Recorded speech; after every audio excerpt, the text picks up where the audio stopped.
that really felt like a Friday night SEC game right there. You had two really good pitchers going at it, getting ahead in the count, throwing strike after strike. And Patrick Wicklander was outstanding, very efficient, just attacked them.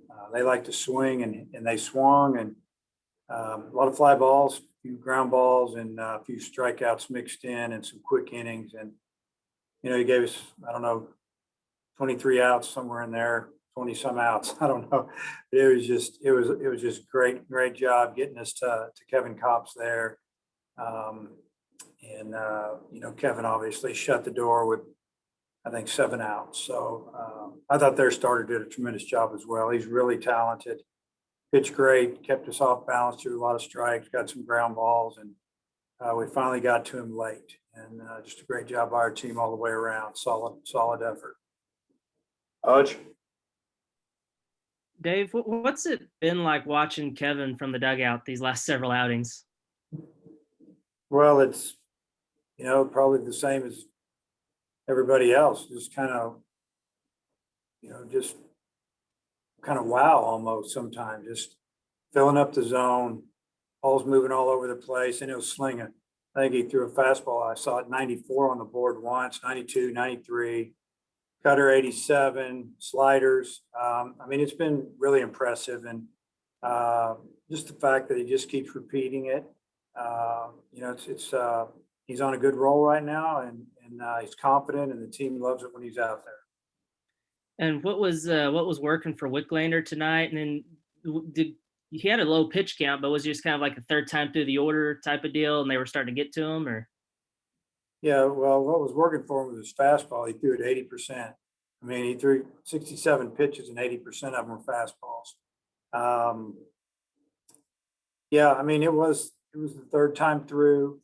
Obviously, we just scored 2 runs to take the lead, got a big hit, and we had Kevin getting loose. We had 9 outs to get to win the game. He got an out. I think they got 2 hits in a row, and why wait? Why wait? We need 7 outs, 8 outs, whatever it was at the time. I think it was 7. That it was just time to get him. Bob?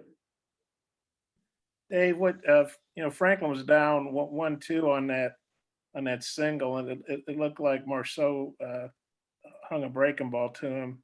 What did you see on that? And then what did you see on the home run? He was obviously hit 3-1 on that one.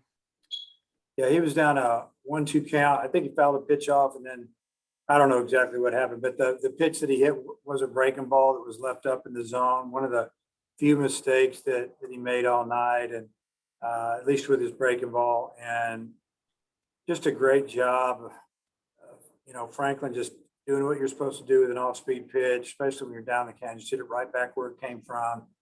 Big 2 RBI single, and then the home run. Good job working the count to 3-1. He got him a fastball, and he hammered it. He hit the bottom half of it. He hit it really high. On a normal day, that ball goes way out of here. But the wind got a hold of it a little bit, kept it from going probably another 30, 40 feet. But just did a good job getting a fastball 3-1 and hammering it. And then, that bottom of the 7th could have gone a lot differently if he doesn't throw out Giacana, or however you say his name, or maybe it was Dugas. Whoever he threw out at third, that was a huge play. How big was that? That was huge. They had a runner at first, 1 out, base hit to center.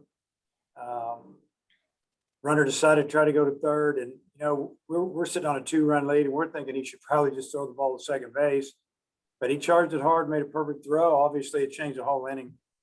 Then brought Kevin in, so just a great throw.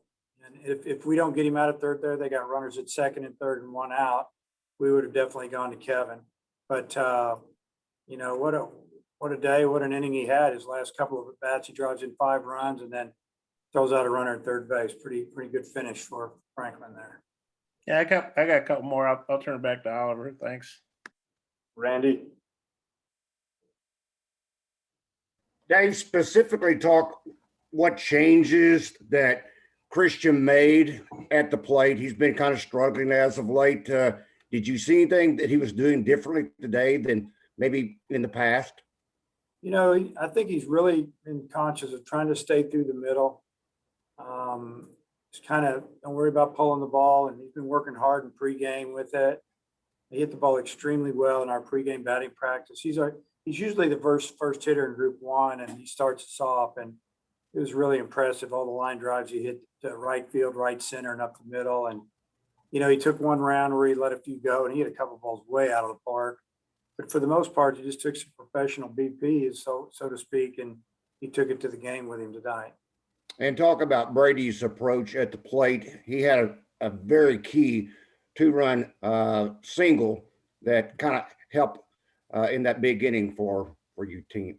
Yeah, he got the big hit. He worked the count. He got a 2-0 count, a couple of breaking balls, and the guy tried to slip a fastball by, and he hit it over the second baseman's head. And just a great job right there getting to a hitter's count, a 2-1 or 2-0 count. He knew that he was in command of that at bat, and he got something he could handle, and he did. Coach, back to you. Dave, we talked earlier in the week about how y'all are able to get opponent pitch counts up, and even though Marceau had a no-hitter through 6, he was up near 80 pitches. I mean, how big was that? It was big. Believe me, I was looking at the scoreboard, looking at those numbers about every 2 hitters, just thinking, foul some more pitches off. If we don't score a run, take some pitches. At least we can, look forward to getting him out of there. They probably would have brought in Fontenot if it had been, tied up or they'd have had the lead. But, we didn't give him that opportunity, thank goodness. But yeah, we did a great job of working him and making him throw 15 pitches an inning or a little more, and even in those quick innings. I think about Wicklander had one inning he threw 4 pitches, so that's why his pitch count was so low. He had a couple 3 quick innings. And I guess this is going to be the 4th weekend in a row y'all played a doubleheader. What are your thoughts on that? And do you think having that past experience will help y'all out? Well, I don't think it's going to hurt us at all. You never know how it's going to go in a doubleheader. We just got to, come out and take care of business in game 1 and play well, swing the bats. And, Peyton Paulette will get the ball in game 1. And, but yeah, I mean, whenever you experience something, you know kind of what to expect. And, when you play a doubleheader, you can't think about the whole day. You just got to try to handle what's in front of you. And when the game's over, you move on to the next one. Bob. Dave is still TBA on game 3 starter. Yeah, we'll see who we use tomorrow in game 1, and we'll just go from there. And then, Arkansas shutting out LSU, that's few and far between. Although all the times Arkansas has done it's been on your watch, I believe. Just how do you feel about that? Because they don't get shut out very often. No, they've got an aggressive team. They swing the bat well, and they attack it. And it's just a great job by our pitching staff. I mean, obviously, bottom line is want to win the game, whatever the score is. But it's nice to get a shutout every now and then.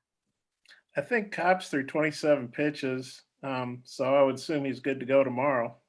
Oh, yeah, he's good to go. I think he threw 27, 29, somewhere in there. And these last 3 games now, he's retired. I think it's 22 straight guys, 19 strikeouts, something nuts like that. Nah, that's not that. It was 12 and 5, 17 strikeouts. So, I mean, that's pretty incredible. What do you think about that? Yeah, I mean, I kind of mentioned it earlier. I don't know what else I could say about Kevin. He's on a roll. He's pitching great.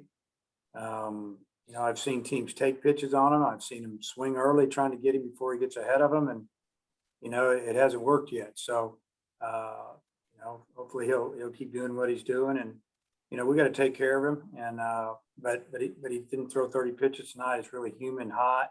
He got really loose. If he tells us tomorrow he's not feeling good, he won't pitch. But I don't think that'll be the case.